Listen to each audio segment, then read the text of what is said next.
At the Infinite Energy Arena in Gwinnett, two of the top tennis stars in the world will meet as Rafael Nadal will play Grigor Dimitrov in an exhibition match. Earlier tonight, I had the opportunity to visit with Rafa and Grigor one-on-one. Yeah, you guys have a decent rivalry going, don't you and Rafa? Yes, we are. Unfortunately, he's leading by far. Hopefully, I get close to him by the time he's done. But yeah, he's a very special guy, to say the least. I would say, you know, he has a pretty amazing personality, to be honest. I've spent so much time with him on and off the court.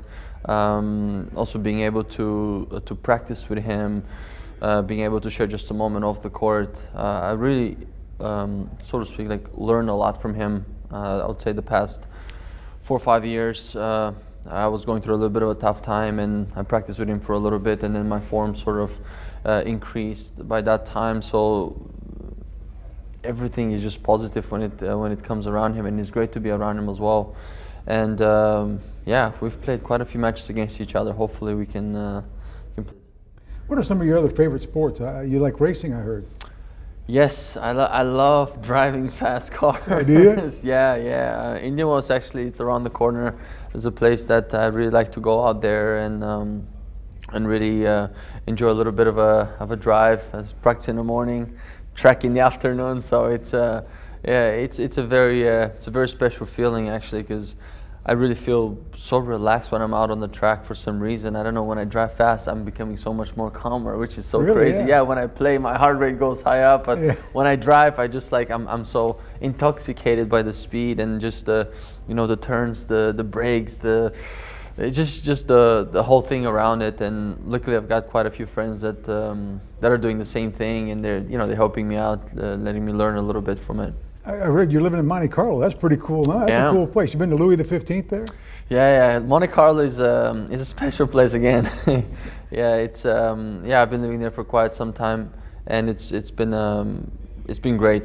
Honestly, I was always looking for a place that I can just relax when I'm back home. I've lived all over the world, from California to Paris, so to speak, and I've always enjoyed a lot of the big cities and so on, but it was a time for me to really settle down a little bit and make sure that I find my quiet place, and that was that. How tough is it to play tennis for so long? I mean, it's an individual sport, so you don't have teammates like other sports. I mean, the grind, does it ever get to you? I mean, you got a tough schedule. It comes with it. I mean, it comes with the territory. It's just how it is, and I think there's no shortcut in tennis. However you look at it, we have one of the most taxing sport on the body. Our season is long. Yeah. I would play basically from January till beginning of November. So I mean, you can only imagine what the body goes through with the traveling, with the jet lag, with switching surfaces, and so on. So it's really a choice, I would like to say, because I mean, we're spoiled in the end of the day. If you're one of the best, you're definitely spoiled. But in order to get there, you need to put in a ridiculous amount of work. I don't want to use the word sacrifice, because I'm not a big fan of that word. Just because we all have a choice, and I decide right now to be that. When I'm on the courts, I'm Grigor, the tennis player. When I'm outside the courts, I'm just Grigor, and it's good to make difference between those two. What's it like having Andre Agassi as a coach? You still have him as a coach, right? Yeah, absolutely. Yeah. He's a fierce competitor too. He's how sometimes you get to have such good friends that you can't even explain the relationship, how good it is, and there's not enough words to express that.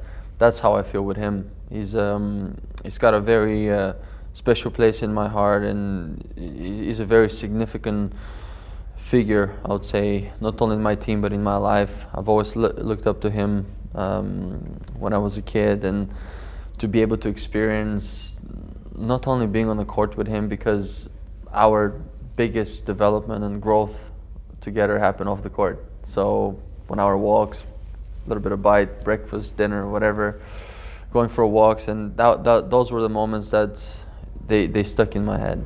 It really helped your mental game then, didn't it? When he did, spending that time alone. Yeah. Probably really helped your mental game. Yeah. Sometimes it's so hard to look yourself from from outside. You know, you constantly have those voices in the back of your head, as in any athlete, I would say, and those are the moments you need to harness those things. I mean, we're just like everybody else. There's just the only problem is when something happens in our off-court lives, unfortunately it can really affect us on the court. So this is the tennis court is one of the toughest places to show emotions. So yeah, you know, you got to learn how to sort of harness those feelings, and he certainly have showed me more than a few tricks, and in moments that I didn't believe in myself enough, he kept on hammering the same words and all that. So that I think that really in the bigger picture, he really helped on that end. After our conversation with Grigor, nice to see you, man. Thank you so much. We waited until after the Barcelona-Madrid soccer match to be able to speak to Rafa. Hey, Rafa, thank you so much for stopping by. It's a tough schedule. And how tough is that? You play a match in Mexico, now you fly and you play another match here in Atlanta.